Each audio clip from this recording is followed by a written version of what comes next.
Hi friends, happy Tuesday. I'm late again with my reading recap. What else is new? I was so excited because my background is now all Billy bookcases, Billy bookshelves. It looks so uniform. I'm so happy about it finally.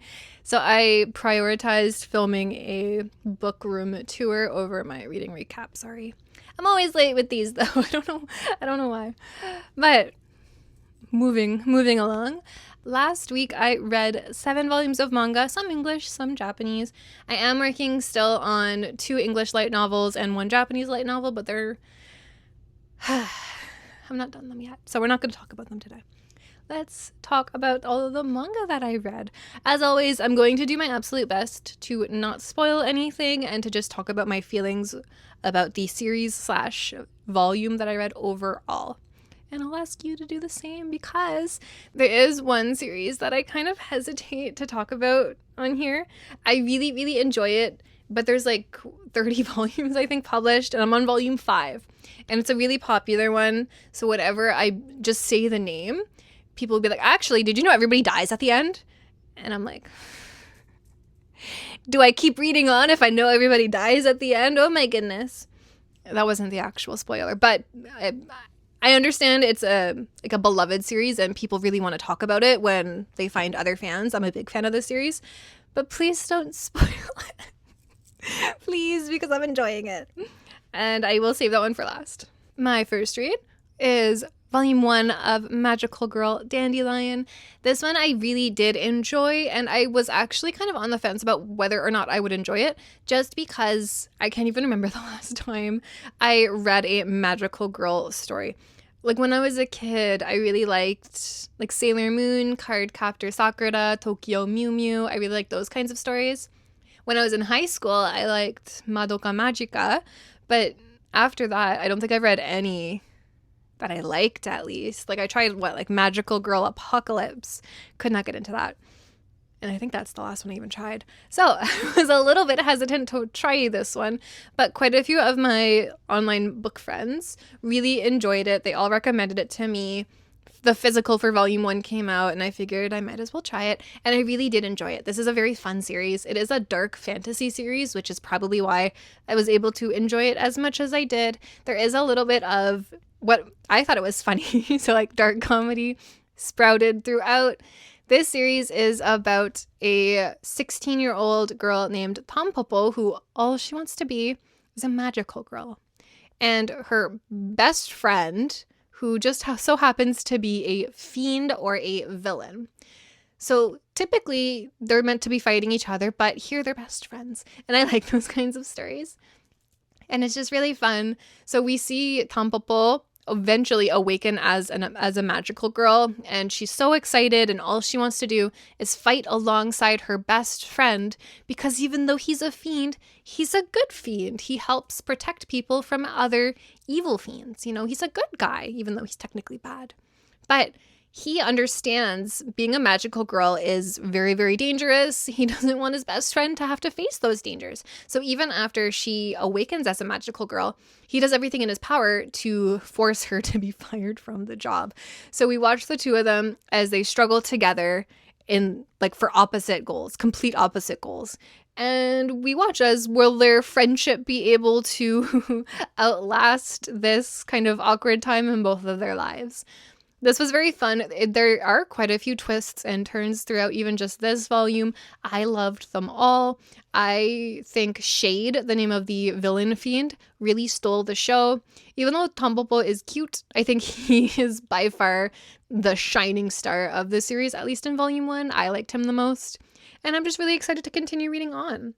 There is one more magical girl. You can see her in the white there. I don't love her. I don't know how I feel about her. I do like that all of the magical girls so far that we've been introduced to are named after flowers. I think that's cute. I don't know if they name themselves. I'm kind of curious about that. I think that's cute though. So I do like this one. I think the first 3, there's I think 4 volumes out in Japanese right now, and there's a couple up for pre-order in English right now, and all the covers are really nice. So I'm excited. I judge books by their covers. What can I say? My next read, this is in no particular order, by the way, so I will be flip-flopping in between Japanese and English, is this one, which is called Sekai de Ichiban Warui Majo, or The Worst Witch in the World. This is a Lala series, one of my favorites. This one is complete at 7 volumes, sadly with no English version out yet. Fingers crossed, hopefully. I love it, so I really hope it gets in English. This is technically a fantasy romance series, but the romance really, really does take a backseat. It is such a slow burn series, and I really like that. I like a series where just because there's romance happening, that doesn't mean it's a romance story, okay? It's a fantasy first series, and I like that. This series follows our 16-year-old witch named Quinta, who is pretending to be a 300-year-old evil witch. So everybody around her thinks she's this terrifying, very, very old supernatural being, when really she's just a 16-year-old girl. And her adventure with I think he's 18-year-old scholar Nestor, the boy with the black hair here. He is in dire need to get to a scholarly library to submit all of his research findings and get it protected by whatever entity, like a big university or something. But there are a bunch of witches after him because his research findings were so incredibly groundbreaking. They don't want him to submit it to be protected. They want it to be for themselves and for nobody else to know it. So he is kind of in a pickle, so he hires who he thinks to be the 300-year-old super powerful, super evil witch, Quinta, to protect him on his journey to the library. Quinta accepts because, yeah, that sounds fun. I'll increase my notoriety. More people will be terrified of me. Heck yeah. And we watch as the two of them set out for the library together. I don't know, maybe I'm not doing a good job of explaining it because I don't think it sounds all that interesting when I explain it, but it's very fun. I personally haven't really seen all that many fantasy series about scholars, all that many, and I really like that. I really like, because I spent so long in university. It's all I know. So I really like I like book characters who struggle like I've struggled. So Nestor is such an interesting character because he is such a scholarly, he's so smart, he has multiple PhDs, like he's written to be like the smartest guy. He is also incredibly socially awkward to a T. It is so funny. But because he's so perceptive, he will look at Quinta, who is pretending to be the 300-year-old evil witch, and kind of, he doesn't figure out that she is actually 16, but he'll figure out, like, if you really were a 300-year-old witch, wouldn't you understand XYZ? Or you wouldn't get flustered by me doing blah, blah, blah. So he'll hypothesize to himself exactly why she does what she does. So he doesn't really accurately guess her secret, but he'll hypothesize things, and it's a lot of fun to watch. He's such an interesting character. And Quinta is she's a sweetie. I really like her. In volume 4, we learn basically all of her secret. We learn everything that happened to her. We learn why she is pretending to be a 300-year-old witch. I will say everything that happened in this volume, I would not have been able to guess. I do like to guess where a story will go as I'm reading it. Everything I guessed was way off base, but for the better, I think. I did really enjoy it. I wasn't expecting it at all, and I liked that. I like it when books kind of catch me off my guard because it makes me interested in seeing where it will go if I was so wrong. In this volume, we also see Nestor, again, the male lead, in a dream world. He gets knocked out, and we follow him in his dream, and we watch him talk to himself. So there's two Nestors having a conversation, hypothesizing over his emotions for Quinta, the witch. And it's just so funny because, again, he's so awkward. He's so smart, but he's so awkward. So he's hypothesizing, does he like Quinta as a person? Does he like her as a girlfriend? Is he just interested in her because she's a witch and he is a person who studies magical creatures? And it's really funny. I really recommend this one. It's very good. I'm very sad it doesn't have an English publication yet. Okay, moving on. My next read, another romance. Whoa. This one has a very long title. It is Higashisengoku-san no Makeup Doll, or Higashisengoku's Makeup Doll. He has the longest name. out of anything I've ever read. Even reading in my head, I have to take a second. Oh, Higashisengoku-san. Okay. So it takes me a minute to read this one. But this one's a very cute one. This is volume 2. I only have the first 3 volumes, so I was waiting until I got my hands on more volumes, but I wanted to read. So I'm reading this one very slowly. This series is about the eventual romance between a cosmetology student, which is this guy, and a woman university student who really wants to change her looks for the better. It does have I guess that's the premise. It's very short, it's very simple, but this is a very lovely series. Our female lead, Akira, is a very sporty girl. Growing up, she was always seen kind of as like the mom of the group, mom of the friend group. So she was always seen as very dependable. If somebody sprained their ankle, she'd give them a piggyback to the infirmary. Very good friend.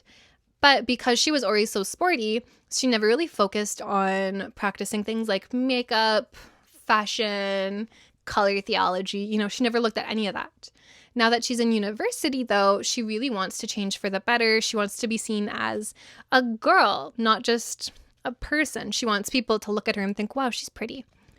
And eventually, this makeup student, Higashisengoku-san, does sees the potential in her, and agrees to help her with her makeup and her fashion coordination and everything. And we watch as eventually she really falls in love with how he makes her feel when he dresses her up, because it's her first time in her life that she's felt beautiful. I really like the series because it doesn't have the message of you can only be happy if you're beautiful. It has the message of liking sports doesn't mean that you're not a girl or that you're not girly, because Akira, in full makeup with Higashisengoku, I'm saying his name right, yeah, with Higashisengoku, he will like make her up, give her a beautiful outfit, and then they'll go to the batting cages. And when they come out and she's all sweaty, he just touches up her makeup and hair, and then they go play basketball. So I really like the fact that it focuses on, it doesn't matter, like, your interests are your interests. Like, go do what you like. That doesn't mean that you can't also enjoy having your hair done beautifully or wearing different kinds of outfits. Obviously, she's not playing basketball in, like, heels or whatever, but I really like the fact that it didn't try and change her personality at all. Like, it was never a topic that if you want to have beautiful hair, you cannot jog anymore because that will ruin your hair and then you will be less than. It just kind of elevated her. If you want to do makeup, do makeup. You don't have to stop doing one thing just because you want to do the other. And it was nice. In this volume, there's some character progression, I guess, and there's a little bit of relationship progression as well. I want to see more of the side characters in this one, personally. My next read is this one, volume 4 of Kon-yakusha wa Dekiai no Furi. I really like this one. This is another Lala series. I really like Lala. This series follows the contract relationship between the daughter of a noble merchant family and the incredibly rich, incredibly wealthy heir to a big family.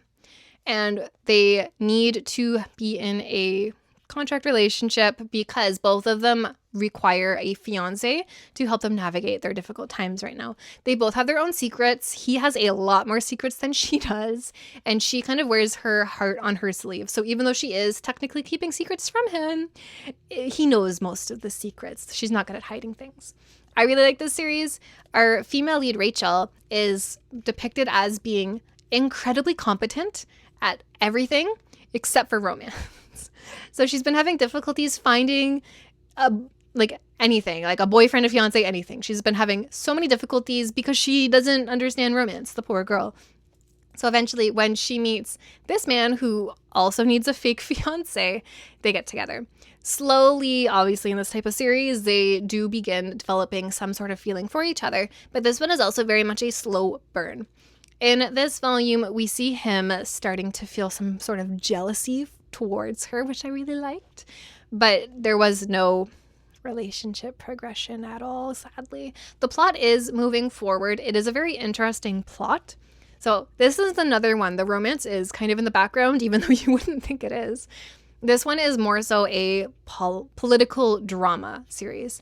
So the two of them had been living together as pretend fiancés. They had to part. She doesn't know why. He does know why, and it's because he is in the middle of he's going to be the successor of his family probably, but the higher ups in his family do not want him to be the successor. So they're trying to take him out, and he secretly does not want her to be in the middle of it. So they go their separate ways. And by separate ways, I don't mean they break up. I mean like they physically are in separate houses now. They're living separately. And that's what this volume focuses on. She's kind of like, why did you move out? And he's like, I can't tell you why, but we'll see each other sometimes. And I liked it.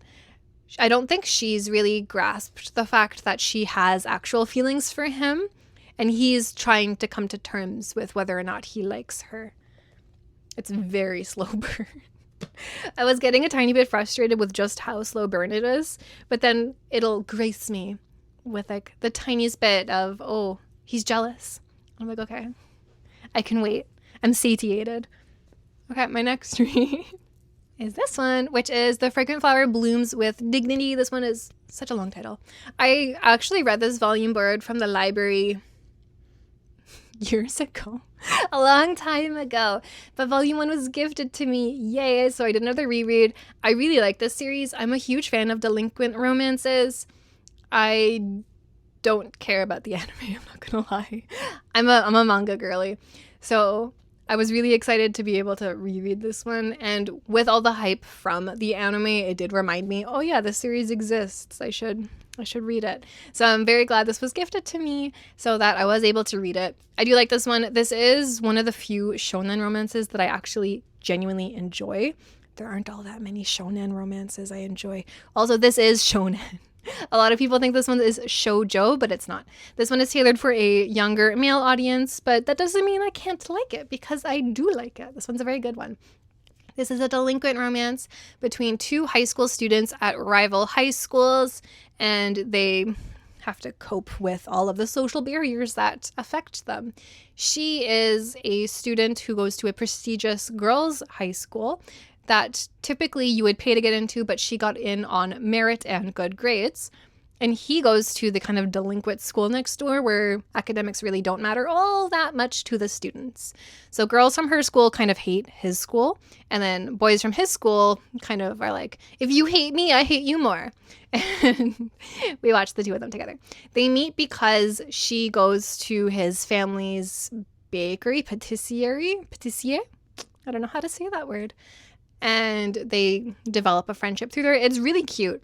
I like a delinquent romance, and he's technically a delinquent, but he's really cute, and I like it. Their height difference did bug me at first, because she kind of does look like she's a child's height in this one. He's so tall, but I got used to it. My next read was Akira Falling in Love. This is another shonen romance. Even though it has a beautiful girl on the cover, this one is shonen. And I really enjoyed it. So there have been a few shonen romances that I've been able to enjoy lately. I like that. I like liking things. This series follows our female protagonist, Akira, as she falls in love. So basically, like overall, Akira has severe social anxiety. And it comes out in the form of her being unable to really speak to anybody anywhere, really. Especially to the boy she has a crush on. She really struggles. So with the help of her friends, they devise a plan in two ways. One way, they gave her like a yearly plan and how to slowly win him over, how to slowly become on better terms with her. Part 2, they write out daily scripts for her because, again, she has really a lot of difficulties speaking to anybody. She needs a script to help her remember what she wants to say. But because she's so socially awkward, because she has no really experience doing any of these things, she always takes it a step too far. So for example, if today's script is say hello to him and then like brush his shoulder when you walk by, instead, she'll glare at him and then like body check him with her shoulder. By accident, of course, but she is, like you can see in this illustration there, she's terrifying. She should be in a horror book, not in a rom-com. But thankfully, the male lead of this story, who I do find to be bland, I'm sorry, I don't like him. But Akira makes up for him tenfold, so it's okay. He is madly in love with her. So he will see her as a like takane no hana, or like a flower up on the hill, beautiful to look at, but you can never really reach it to pluck it because she's out of his league. So whenever she does something straight out of a horror movie, he is like, oh my God, she's a goddess and she's close to me. And it just allows the comedy to play through. And yeah, I enjoyed it. There were a couple parts of it that I was like, yeah, I'm not the target demographic. Like, I get it. Specifically, there are some scenes that just kind of linger on her body, kind of. But it's nowhere near as bad as some of the other shonen romance series I've read. Unfortunately, it's not as tame, I'll say, as Fragrant Flower, but I did still really enjoy it. I was able to get past it. It didn't bother me at all. I clocked it. I noticed it and I was like, okay. But it didn't bother me all that much. I thought it was hilarious. I really do like the comedy and it's beautiful again. So I'm going to be reading on. My final read of last week was Volume 5 of Hanako-kun. Please don't spoil this one for me. I love Hanako-kun so much, and I'm so sad that I'm late to join the fandom. It's great. It's great being the last one to the party, because every time I talk about it, without fail, a fellow fan will message me to be like, did you know what happened in Volume 25? This happens. Did you know that? And I'll be like, why would I know that? I'm on Volume 5. And I understand, like, really wanting to talk about a series that you love. But if I'm talking about Volume 5, why would I know anything beyond that? I'm slow to read. I'm slow to start. I'm sorry. I'm doing my best. I only have the first 7 volumes. Because, like, if I can't find Volume 8, I'm not going to buy Volume 9. I need the next in the series first, which means I have to take my sweet time collecting things, which makes me a slow reader. Putting that aside, Volume 5 of Hanako-kun, I love Hanako-kun. I really do love this series. It's cute, it's scary. What's not to like? I will say I did enjoy the first half of this one quite a bit more than the second half. I'm not going to say any big spoilers, but in the first half, we are seeing Nene with one of the new boys that was introduced. I really like his character. I found him to be interesting. I want to know more about him and his colleagues. Like, does he go to the same school as Nene? Where did he come from? I want to know all of that. But he disappears. He leaves for now. And then we're given another kind of new, like already introduced, but new to being in the spotlight character who I hated. I really did not like him. I'm sorry. I found him to be yucky. The whole arc of him being like, you can't touch the girl I like, even if you're also a girl and best friends with her. I will slap you. Like, I didn't like that. I don't like overly possessive men in general, especially in middle school. Like, I like it if it's like a man clearly protecting his woman from danger. Like, that's nice. Everybody likes that. When it's a girl joking around, as far as he would have been able to tell, joking around with her best friend, that's weird. 2 girls joking around does not warrant a slap in the face to one of the girls. Also, she's a girl. Don't slap her. So I really did not vibe well with me. And then his like reasoning or whatnot for being so overprotective, I didn't really care for. Like, I understood, okay, that happened and now you're in this precarious situation. That sucks. But it doesn't excuse him to be as overprotective and creepy, to be honest, as he was. So I am looking forward to his arc being done. I'm a little bit hesitant to start the next volume because I don't care about him, but I care about everybody else, so I probably will be reading on soon. And that's everything that I read. I really need to collect the rest of Hanako-kun because I'm always so scared to talk about it online. I love talking about it because I want to meet other fans and whatnot and like discuss theories and whatnot, but I can't discuss my theories with other people who've read all of it. I need to read it. Oh my goodness. And I already have a few series. Like, I have Witch Hat Atelier and Alice in Kyoto Forest, where I started it in English and then I read the rest of it in Japanese because I couldn't find the rest of the Englishes. I hate doing that. If I'm collecting something in one language, I want to collect all of it in the same language because the books don't line up. things change. Like the nuance is different. It drives me crazy. So I'm just gonna be a slow reader, I guess. I could also do digitals. Like that's what I'm doing with Yona of the Dawn. I did that with Jujutsu Kaisen, where I started with the physicals and then ended up with the digitals. But I'm scared that if I buy a digital, it'll just disappear one day. And then even though I spent my money on it, it's not technically mine, which I don't like. But yeah, that's rant over. That's everything that I read.